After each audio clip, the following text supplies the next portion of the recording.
أجمعين. قال الله تبارك وتعالى في الكلام المجيد والفرقان الحميد. أما بعد فأعوذ بالله السميع العليم من الشيطان اللعين الرجيم. بسم الله الرحمن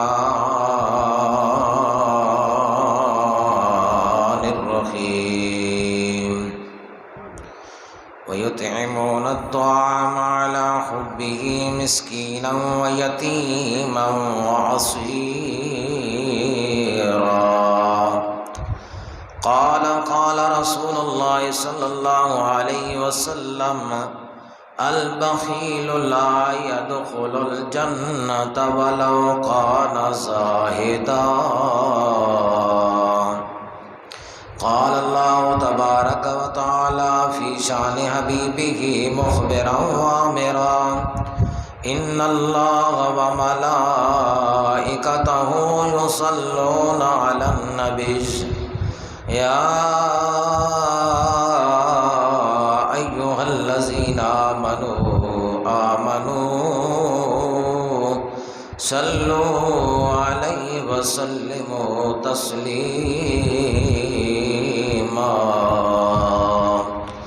اللهم صل على سيدنا ومولانا محمد وعلى آل سيدنا وأصحاب سيدنا وآباب سيدنا ومولانا محمد وبارك وسلم عليه. الصلاة والسلام عليك يا سيدي يا رسول الله وعلى آلك وأصحابك يا سيدي يا حبيب الله. الصلاة والسلام عليك يا سيدي يا رحمة للعالمين وسلم عليك وعلى آلك وأصحابك يا سيدي يا خاتم الأنبياء والمرسلين.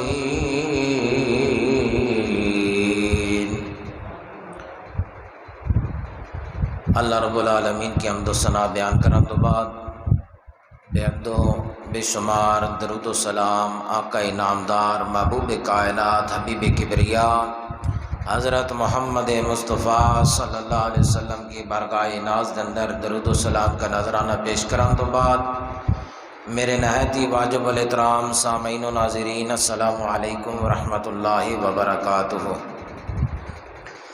اللہ رب العزت کی مبارک بارگاہ میں دعا ہے اللہ رب العزت اپنے کریم لجپال نبی علیہ الصلوۃ والسلام کے فرمان علی شان اور آپ کے اسوہ حسنہ پر چل کر زندگی گزارنے کی توفیق عطا فرمائے۔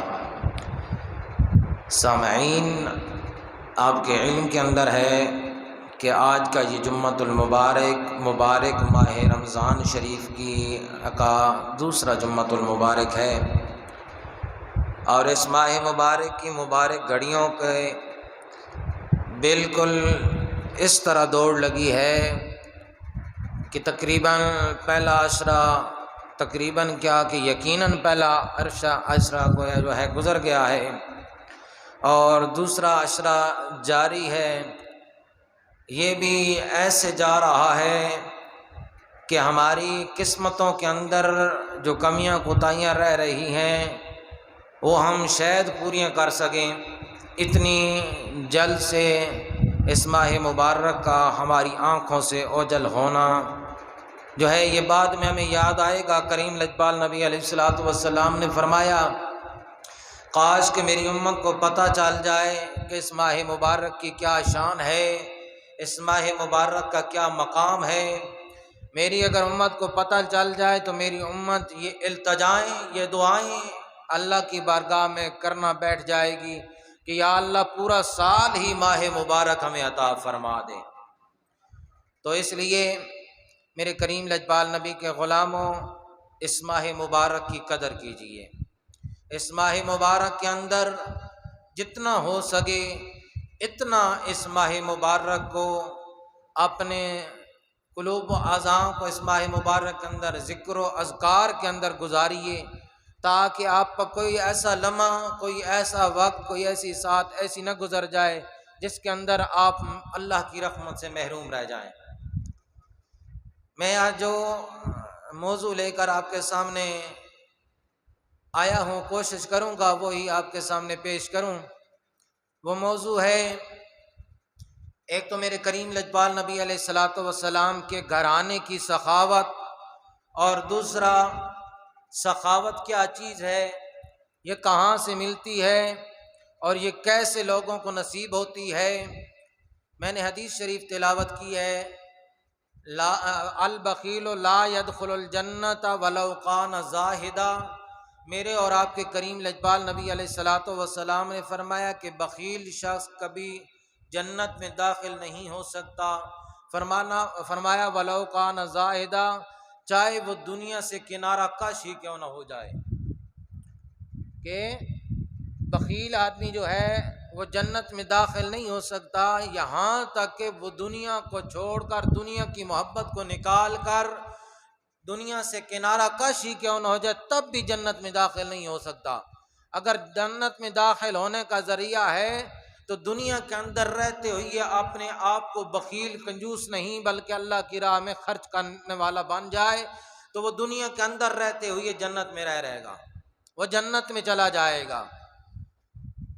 تو ایک اور حدیث شریف بھی سماعت فرما لیجئے، میرے کریم لجپال نبی علیہ الصلاۃ والسلام نے فرمایا، سخاوت جنت کے اندر ایک درخت ہے، اور اس درخت کی جو ٹہنیاں ہیں وہ دنیا کے اندر لٹک رہی ہیں، اور دنیا کے اندر وہ جو ٹہنیاں لٹک رہی ہیں، جو شاخیں لٹک رہی ہیں، کوئی بندہ ان کو پکڑ کر، اگر پکڑ لے تو ان کو پکڑ کر جنت کے اندر جا سکتا ہے۔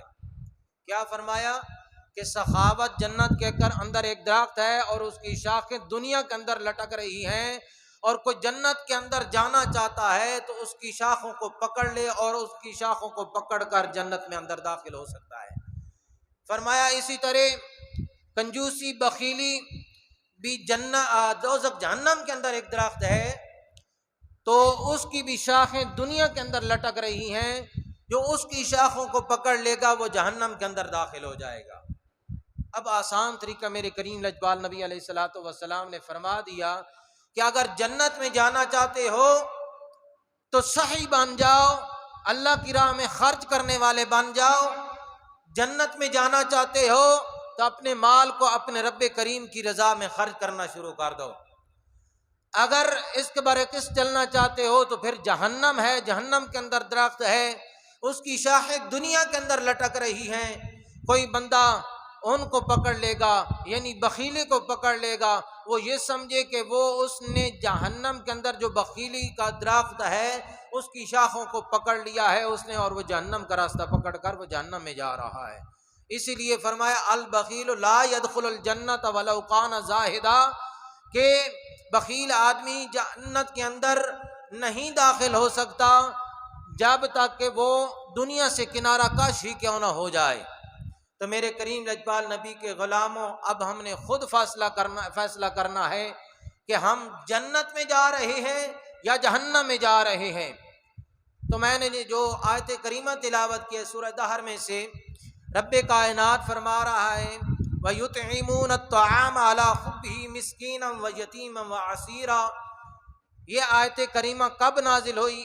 اس کا شان نزول میرے کریم لجپال نبی علیہ الصلاۃ والسلام کے نواس حضرت سیدنا امام علی مقام حضرت امام حسین، حضرت امام حسن رضی اللہ تعالی عنہ بیمار ہوئے، تو آپ کے گھرانے نے سارے نے روزہ رکھا، منت مانی، حضرت فاطمہ زہرا رضی اللہ تعالی عنہا نے اور حضرت علی المرتضیٰ رضی اللہ تعالی عنہ نے، اور اس کے ساتھ حضرت مائی فضا رضی اللہ تعالی عنہ آپ کی خادمہ تھیں۔ ایک روایت میں یہ ہے، اور کچھ روایت کے اندر آتا ہے کہ ان سمیت حضرت امام علی مقام، حضرت امام حسن اور حضرت امام حسین نے بھی روزہ رکھا جب صحت یاب ہوئی، کیونکہ منت منت کے اوپر تابی عمل کیا جاتا ہے تب جب منت پوری ہو جاتی ہے۔ تو ظاہر ہے جب منت پوری ہو گئی تو اس وقت گھرانے نے حضرت امام علی مقام، حضرت امام علی المرتضیٰ رضی اللہ تعالی عنہ نے روزہ رکھا، حضرت فاطمہ الزہرا رضی اللہ تعالی عنہا نے روزہ رکھا، اور آپ کی گھرانے کی خادمہ حضرت مائی فضا رضی اللہ تعالی عنہ آپ نے روزہ رکھا۔ تو اس وقت حسنین کریمین بھی موجود تھے، آپ نے کہا کہ ہم بھی روزہ رکھیں گے، اگر آپ روزہ رکھیں گے تو ہم بھی روزہ رکھیں گے۔ تو آپ نے جب روزہ رکھا تو اس وقت یہ شان نزول ہوا کہ اللہ رب العالمین نے پھر امتحان میں کیسے ان کو منت پوری کرنے کا حکم دیا، وہ میں آپ کے سامنے اپنے انداز میں رکھنا چاہتا ہوں۔ آپ کہیں سبحان اللہ۔ اللہ اللہ میرے کریم لجپال نبی علیہ الصلوۃ والسلام کے غلاموں توجہ فرماؤ، رب کائنات نے قرآن حکیم قرآن رشید کے اندر ارشاد گرامی وقار فرمایا، وَيُطْعِمُونَ الطَّعَامَ عَلَىٰ حُبِّهِ مِسْكِينًا وَيَتِيمًا وَأَسِيرًا۔ رب کائنات فرما رہا ہے بندگان خاص جو ہوتے ہیں وہ اپنی خواہش کو میری بارگاہ میں قربان کر دیتے ہیں، یعنی ایسے کرتے ہیں کہ اپنی بھوک پیاس میری بارگاہ میں قربان کر دیتے ہیں، بھوکے ہوتے ہوئے بھی اگر ان کے بارگاہ میں ان کے دروازے پر اگر کوئی یتیم آ جائے، اگر کوئی مسکین آ جائے، اگر کوئی اسیر قیدی آ جائے تو وہ اپنے کھانے اپنی بھوک کو نہیں دیکھتے، بلکہ کیا کرتے ہیں اپنا کھانا میری رضا کے لیے ان کی بارگاہ میں پیش کر دیتے ہیں۔ ہوا کیا میرے کریم لجپال نبی کے غلاموں توجہ فرماؤ، رب کریم کے کریم لجپال نبی علیہ الصلوۃ والسلام کے پیارے نواسے حضرت سیدنا امام علی مقام حضرت امام حسن حضرت امام حسین رضی اللہ تعالیٰ عنہ بیمار ہوئے۔ میرے کریم لجپال نبی علیہ الصلوۃ والسلام کی پیاری بیٹی حضرت فاطمہ الزہرا رضی اللہ تعالی عنہا نے آپ منت مانی، یا مالک اگر ہمارے یہ دونوں بیٹے بیمار ہوئے ہیں تو میرے مالک تو انہیں صحت یابی عطا فرمائے، تو ہم ان کی صحت یابی پہ منت مانتے ہیں کہ ہم 3 دن کے روزے رکھیں گے۔ میرے کریم لجپال نبی کے غلام حضرت امام علی مقام حضرت امام حسن حضرت امام حسین رضی اللہ تعالی عنہ کو رب کائنات نے صحت عطا فرمائی، آپ نے روزہ رکھنا شروع کیا۔ پہلے دن روزہ رکھا، ہوا کیا پہلے دن روزہ رکھا، سحری کی دن بیتا، اب افطاری کا وقت قریب ہے۔ امام علی مقام حضرت علی المرتضی رضی اللہ تعالیٰ عنہ فرماتے ہیں، اے فاطمہ الزہرا افطاری کا وقت قریب آ رہا ہے، تو اب افطاری کا بندوبست بھی کیا ہے کہ نہیں، کوئی کھانے پینے کے لیے چیزیں بھی موجود ہیں کہ نہیں۔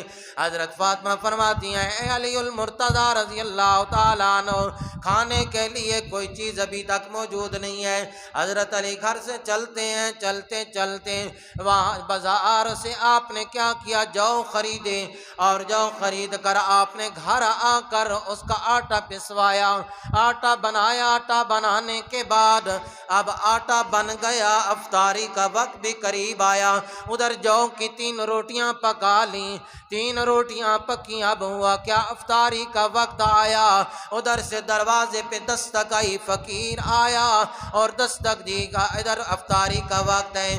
حضرت امام علی مقام حضرت علی المرتضی رضی اللہ تعالی عنہ نے باہر سے پوچھا کہ دروازے پہ کون ہے؟ آواز آئی، میں یتیم ہوں، بڑے دنوں سے بھوکا پیاسا ہوں، مجھے کھانے کے لیے کوئی چیز ہے، اے نبی کے گھرانے والوں مجھے کھانے کے لیے کوئی چیز عطا فرماؤ۔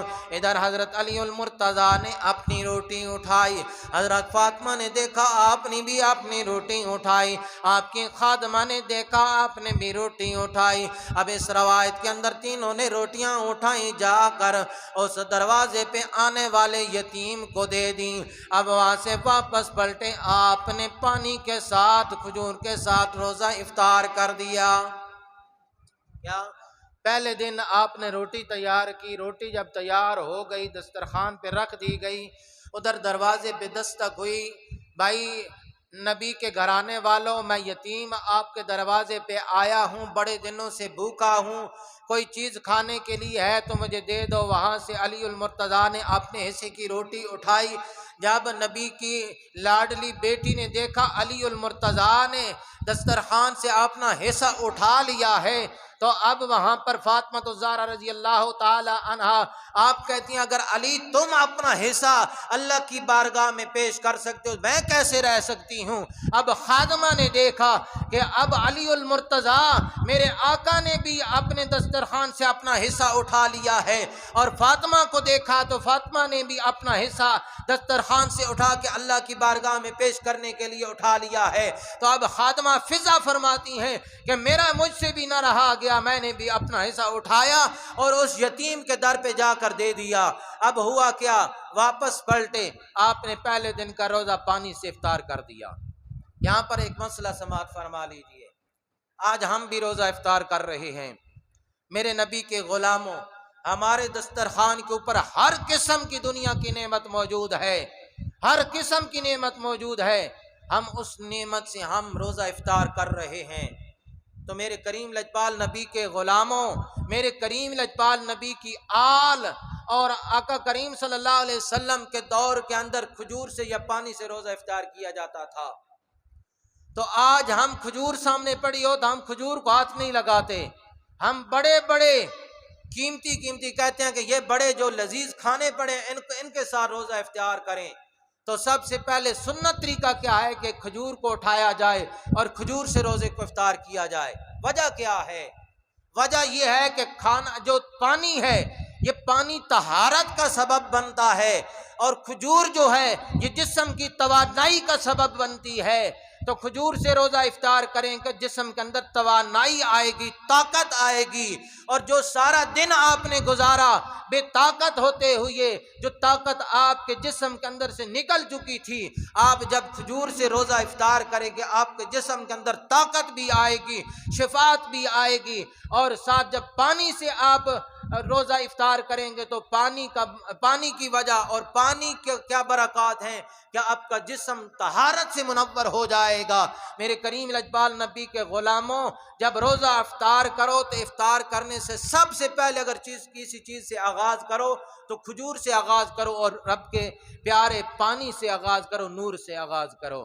آپ کے جسم کے اندر توانائی پیدا ہوگی اور پانی سے جسم کے اندر جو ہے طہارت پیدا ہوگی۔ ایک فائدہ تو یہاں سے یہ پتا چلا کہ حضرت فاطمہ الزہرا رضی اللہ تعالی عنہا نے وہاں پر اس دن پہلا روزہ پانی سے افطار کیا۔ اب دوسرا دن آیا، آپ نے دوسرا روزہ رکھا۔ اللہ میرے کریم لجپال نبی کے غلاموں دوسرا دن آیا، اسی طرح آپ نے سحری کی، سحری کرنے کے بعد دن بیتا، پھر شام کا وقت آیا، افطار کا وقت آیا۔ حضرت علی المرتضیٰ رضی اللہ تعالیٰ عنہ فرماتے ہیں اے فاطمہ کوئی افطاری کے لیے چیز موجود ہے؟ فرمایا وہ جو کا آٹا بچ گیا تھا اسی سے روٹیاں بنائی ہیں۔ اب روٹیاں بنا دی گئیں، اب افطار کا وقت آیا، ادھر دروازے سے دستک آئی، ادھر دسترخوان سجا ہے، ادھر دسترخوان سجائے آل نبی کا، گھرانہ نبی کا، ادھر دروازے پہ دستک ہوئی، دروازے پہ دستک ہوئی، میں دروازہ کھٹکھٹایا، جب دروازہ کھٹکھٹایا ادھر سے آواز دی علی المرتضیٰ کون آیا ہے؟ ادھر سے آواز آئی اب مسکین ہوں میں، بڑے دنوں سے بھوکا ہوں، اے نبی کے گھرانے والوں کوئی کھانے پینے کے لیے چیز ہے تو مجھے عطا فرما دیجئے۔ اسی طرح علی المرتضیٰ نے اپنی روٹی اٹھائی، فاطمہ الزہرا رضی اللہ تعالی عنہ نے اپنی روٹی اٹھائی، حضرت فضا نے اپنی روٹی اٹھائی، تینوں نے روٹیاں اٹھا کے اس مسکین کے ہاتھ میں دے دی، واپس آ کر افطار کیا روزہ پانی سے۔ اب دوسرے دن بھی روزہ پانی سے افطار کر دیا گیا۔ اب تیسرا دن آیا، 3 دن کی منت مانی تھی، اب تیسرا دن آیا، روزہ رکھا ہوا، سحری بھی کی، سارا کچھ کیا۔ اب دیکھیے دن بیت گیا، دن بیت آخر افطار کا وقت آیا۔ حضرت علی المرتضیٰ رضی اللہ تعالیٰ عنہ سوال کرتے ہیں فاطمہ سے، فاطمہ بتا کوئی چیز ہے کھانے کے لیے؟ عرض کی اے علی وہی جو والے آٹا بچا ہوا تھا اسے روٹیاں بنائی ہیں۔ فرمایا ٹھیک ہے چلو دسترخوان سجا دو۔ اب دسترخوان کے اوپر افطار کا سامان کیا رکھا گیا؟ جو کی روٹی رکھ دی گئی۔ آؤ میرے کریم لجپال نبی کے غلاموں، اس دن کی افطار بھی دیکھو، آل نبی کے گھرانے والے والے کا افطاری بھی دیکھو اور اپنی بھی آج افطاریاں دیکھو، طرح طرح کے کھانے سجا کے بیٹھے ہوتے ہیں اور وہاں پر نہ بسم اللہ پڑھنے کا وقت ملتا ہے، نہ اللہ کی بارگاہ میں دعا مانگنے کا وقت ملتا ہے۔ اتنے مقبولیت کے وقت کے اندر بھی آ کر ہمیں اتنی اپنی پئی پڑی ہوتی ہے کہ ہم نہ دعا کے لیے ہاتھ اٹھاتے ہیں نہ اللہ کی بارگاہ سے مانگنے کی کوشش کرتے ہیں۔ آؤ اپنے گرابانوں کے اندر جھانکو میرے کریم لجپال نبی کے غلاموں، رب کائنات تو فرماتا ہے جب میری امت، میرے کریم لجپال نبی کی امت کا وقت ہوگا افطار کا، تو اس وقت میں اور میرے نبی کے امت کے درمیان کوئی پردہ حائل نہیں ہوگا، جو مانگے گے میں انہیں عطا فرما دوں گا۔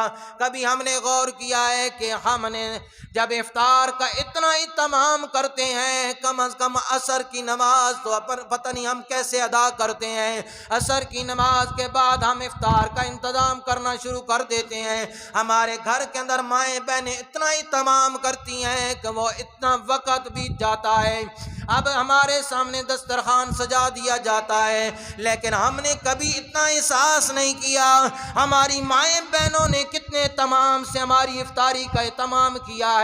کیا ان کے لیے ہم نے کبھی دعا بھی مانگی ہے؟ مولا ہماری گھر والیوں نے اتنا اہتمام کیا ہے، مولا مہربانی فرما ان کی دلیز پر کوئی آقا کا غلام پیدا فرما، ان کی گودی کے اندر کوئی امام علی مقام کا غلام پیدا فرما، یا اللہ ان کو ایسا پاک مطہر فرما، کل قیامت کا وقت ہو، میدان معاشر ہو، حضرت فاطمہ الزہرا رضی اللہ تعالی عنہ فرمائے وہ کدھر ہے میری کنیزیں جو افطار کا اہتمام کیا کرتی تھیں اور میری سنت کے مطابق زندگیاں گزارا کرتی تھیں، وہ کدھر ہیں؟ فاطمہ الزہرا رضی اللہ تعالی عنہ میدان معاشر میں ان کا ہاتھ پکڑ کر جنت میں لے جائیں۔ کبھی ہم نے ان کے لیے ایسی دعائیں کی؟ آج فکر کرنے کا وقت ہے، ہمیں فکر کرنی چاہیے، اپنی ماؤں بہنوں کی تربیت بھی کرنی چاہیے۔ آؤ المختصر میرے کریم لجپال نبی کے غلاموں، جب افطاری کا وقت تیسرا دن آیا، حضرت امام علی مقام حضرت علی المرتضی رضی اللہ تعالیٰ عنہ کیا کرتے ہیں؟ دسترخوان پہ بیٹھتے ہیں، حضرت فاطمہ بھی دسترخوان پہ موجود ہیں، حضرت فضا بھی دسترخوان پہ موجود ہیں۔ اب ادھر سے دروازہ کھٹکھٹا دیا گیا، ادھر سے آواز دی گئی کون ہے دروازے پہ؟ ادھر سے آواز آئی آج دروازے پہ اسیر قیدی آیا ہوں، میں بڑے دنوں سے قیدی ہوں، بڑا بھوکا پیاسا ہوں، میری مدد کی جائے، مجھے کوئی عطا کھانے پینے کے لیے کچھ دیا جائے۔ ادھر سے حضرت علی المرتضی نے اپنے حصے کی روٹی اٹھائی، فاطمہ الزہرا رضی اللہ تعالیٰ عنہ نے اپنے حصے کی روٹی اٹھائی، ادھر فضا نے بھی اپنے حصے کی روٹی اٹھائی، اٹھا کر اس اسیر کے ہاتھوں میں دے دی، واپس پلٹے آ کر روزہ پانی سے افطار کیا۔ پہلے دن کی سحری پانی سے، افطار پانی سے، دوسرے دن کی سحری پانی سے، افطار پانی سے، تیسرے دن کی سحری بھی پانی سے، افطار بھی پانی سے ہو رہا ہے۔ میرے نبی کے غلاموں، ہم تو صبح کی سحری بھی بڑے مان تان والی کرتے ہیں، بڑی عیش و عشرت والی کرتے ہیں، ہم افطار بھی بڑی عشرت والا کرتے ہیں، بڑی اعلیٰ قسم کا کرتے ہیں۔ افطار بھی کرنا چاہیے، نبی نے فرمایا افطار کے اندر بھی برکت ہے اور سحری کے اندر بھی برکت ہے، سحری بھی صحیح کیا کرو اور افطار کے وقت کھانا پینا صحیح کھایا کرو۔ لیکن آؤ بات یہ میں آپ کے سامنے رکھنا چاہتا ہوں، آل نبی اولاد علی گھرانہ میرے نبی کا ہے، گھرانہ میرے کریم لجپال نبی کا ہے، سحری بھی پانی سے ہو رہی ہے، افطاری بھی پانی سے ہو رہی ہے، 3 روز گزر گئے ہیں، کھانے پینے کے لیے جب بھی بیٹھتے ہیں کوئی چیز اپنے پاس نہیں رکھتے۔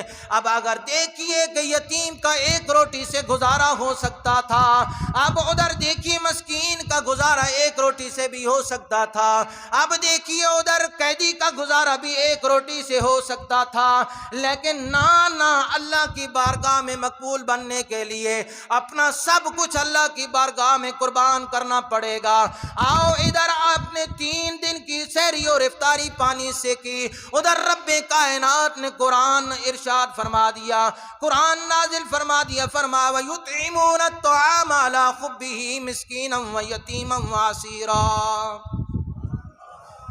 دیکھیے رب کائنات نے پھر کیا کیا، کیا انعام کیا فرمایا، فرمایا میرے جو بندگان خاص ہیں وہ اپنی بھوک پیاس کے باوجود اپنا سارا کچھ میری بارگاہ میں، کوئی یتیم آ جائے تو اسے دے دیتے ہیں، کوئی مسکین آ جائے تو اسے دے دیتے ہیں، کوئی اگر قیدی آ جائے تو اسے دے دیتے ہیں۔ ہم نے کبھی یہ احساس کیا ہے؟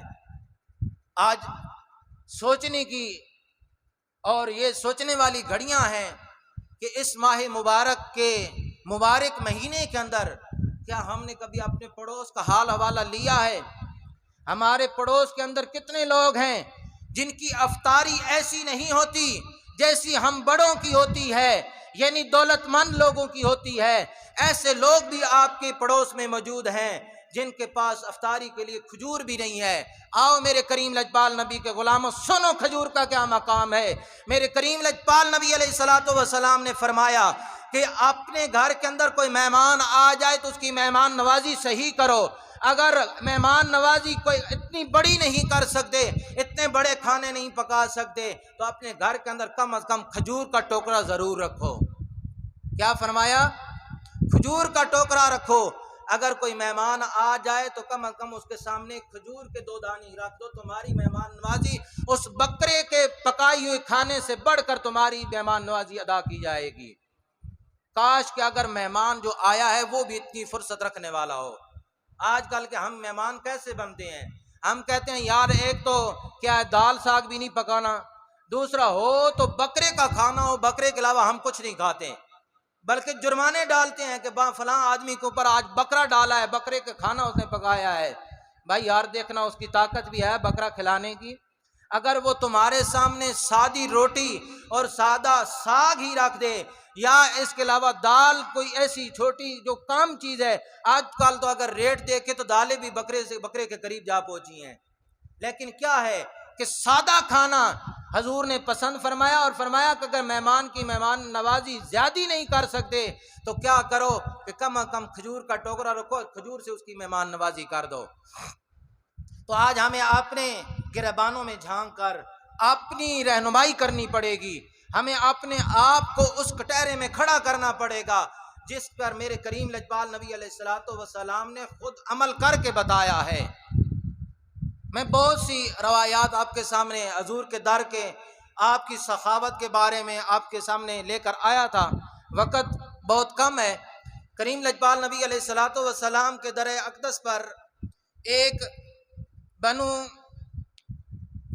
قبیلہ آیا، ایک قبیلے کا ایک شخص آیا، بنو سلیم قبیلے کا ایک شخص آیا، اس نے اسلام قبول کیا۔ سنیے، اسلام قبول کیا، اور اسلام قبول کرنے کے بعد میرے اور آپ کے کریم لجپال نبی علیہ الصلوۃ والسلام نے اس سے پوچھا کہ بتا تیری مالی حالت کیا ہے۔ آج ہمارے پاس کوئی بندہ ہے تو ہم مالی حالت نہیں پوچھتے، کہتے ہیں جیسا ہے ٹھیک ہے، اس نے سلام کیا ہے نا، جھک لیا ہے، اس نے جھک کے سلام کیا، کوئی بات نہیں ہے، بڑا ہوگا، جیسا بھی ہے چھوڑو رہنے دو۔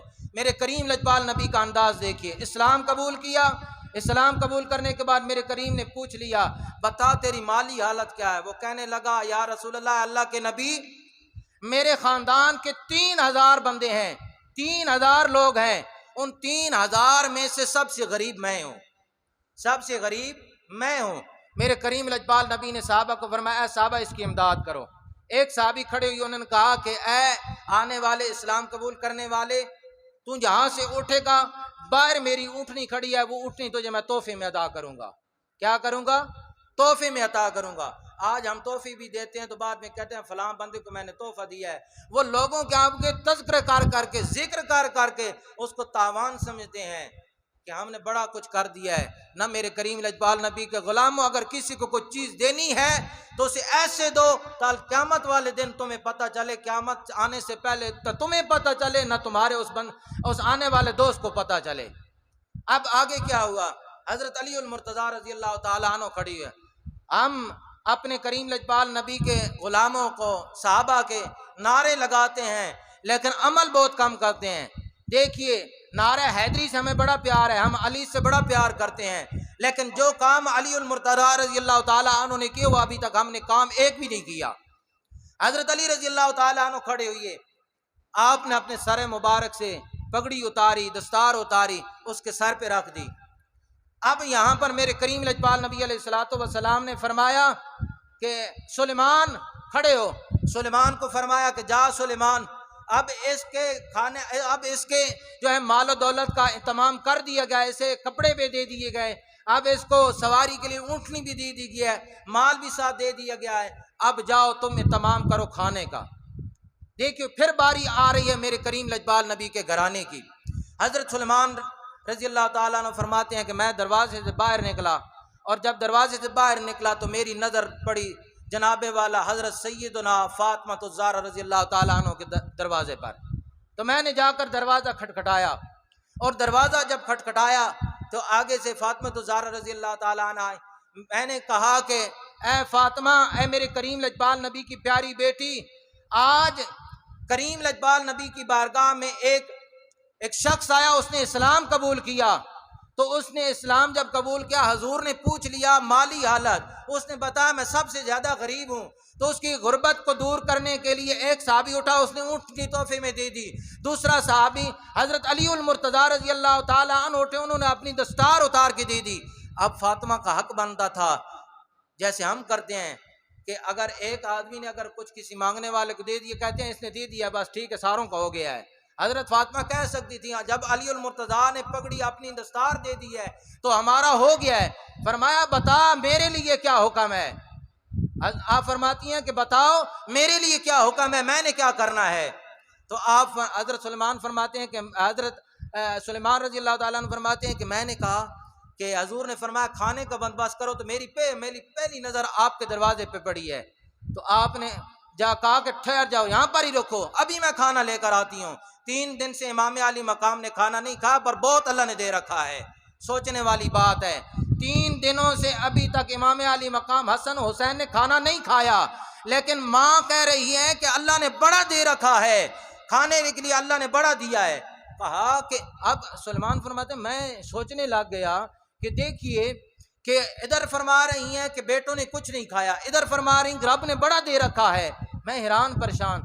اب کہتی ہیں، آپ فرماتے ہیں کہ میں جب دیکھا کہ آپ اندر گئیں، آپ نے اندر جا کر کمبل اٹھایا، بڑا قیمتی کمبل تھا، وہ اٹھا کر کہا جاؤ نا، یہ جو ہماری گلی ہے نا، اس گلی کے اندر 2-3 گھر چھوڑ کے آخر پہ ایک یہودی کا گھر ہے، اس گھر میں جاؤ، وہ ایسے تعاون کرتا رہتا ہے، وہ خریدے جو چیزیں لے لیتا ہے، گروی رکھ لیتا ہے، اور اس کے بدلے میں جو بھی دیتا ہے، اناج بھی دیتا ہے اور گندم بھی، سارا کچھ دے کے تو وہ ساتھ نقدی بھی دیتا ہے. جاؤ نا یہ کمبل اسے دے کر آؤ، اور وہ جو کچھ دے وہ واپس لے کر میرے پاس آؤ.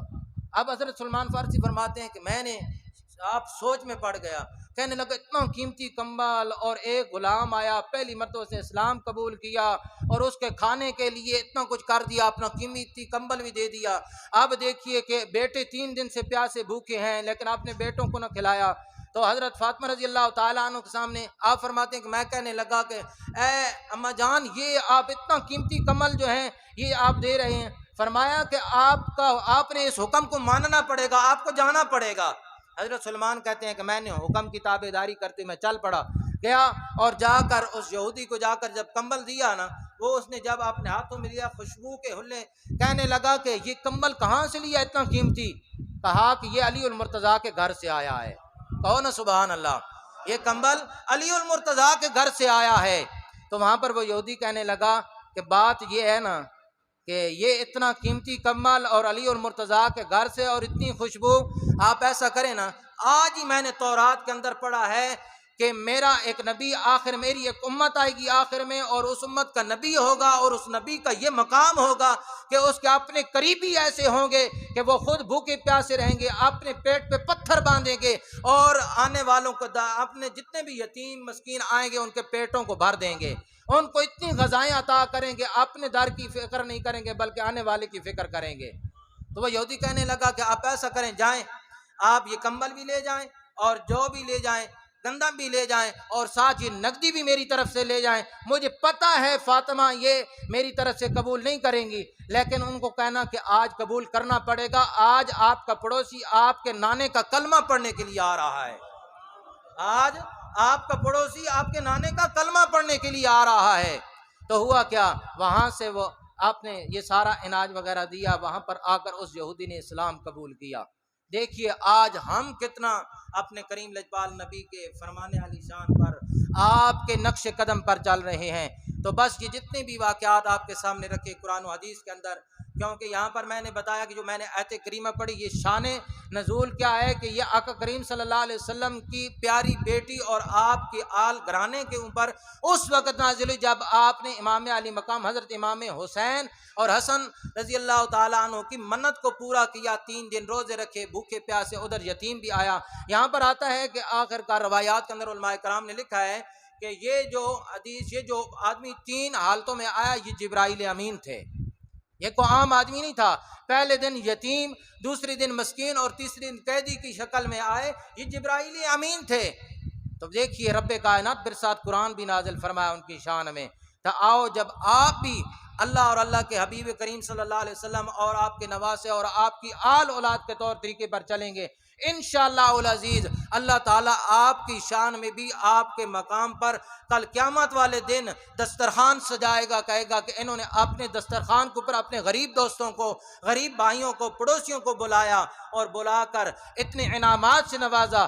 آج محبوب کائنات اپنے غلاموں کے لیے دسترخوان خود لگوائیے اور خود ان کی مہمان پرسی کیجیے۔ تو اس سے بڑھ کر کوئی اور تحفہ اور چاہیے ہمیں چاہیے کہ ہماری قیامت ہماری آخرت بن جائے۔ تو آخرت اگر بنانی ہے تو ایک ہی طریقہ ہے کہ البخیل لا يدخل الجنت ولو کان زاہدا، اس زمرے میں نہیں جانا بلکہ جانا ہے تو میرے کریم لجپال نبی علیہ الصلوۃ والسلام نے جو فرمایا کہ جنت کے اندر ایک درخت ہے، اس کا نام سخاوت ہے، اور اس کی جو شاخیں ہیں وہ دنیا کے اندر پھیلی ہوئی ہیں، جو بندہ ان شاخوں کو پکڑ لیتا ہے وہ جنت میں چلا جاتا ہے۔ تو آپ نے اگر جنت میں جانا ہے تو اپنی سخاوت کو اپنے رب اور اپنے رب کے حبیب کریم صلی اللہ علیہ وسلم کی رضا کے لیے اپنائیں، انشاءاللہ العزیز آپ کی جنت بھی سنور جائے، اب دنیا بھی سنور جائے گی اور آخرت بھی سنور جائے گی۔ جو رب کریم کے کریم لجپال نبی نے فرمایا لا يدخل البخیل لا يدخل الجنت ولو کان زاہدا، فرمایا کہ بخیل آدمی جنت میں داخل نہیں ہو سکتا، فرمایا کہ ولو کان زاہدا، چاہے وہ دنیا کو ترک ہی کیوں نہ کر دے۔ ہم تو دنیا کے اندر رہ کر دنیا کو ترک نہیں کر سکتے، حضور نے فرمایا کہ دنیا کو ترک کر کے ایک سائڈ پہ بیٹھ جائے، جتنا مرضی نیک ہو، بخیل ہو تو وہ جنت میں داخل نہیں ہو سکتا۔ میرے کریم لجپال نبی کے غلاموں، جتنی بھی گزارشات کی ہیں ہم سب کو سننے سنانے کے بعد مل بیٹھ کر عمل کرنے کی توفیق عطا فرمائے۔ وما علینا الا البلاغ، سنتیں ادا۔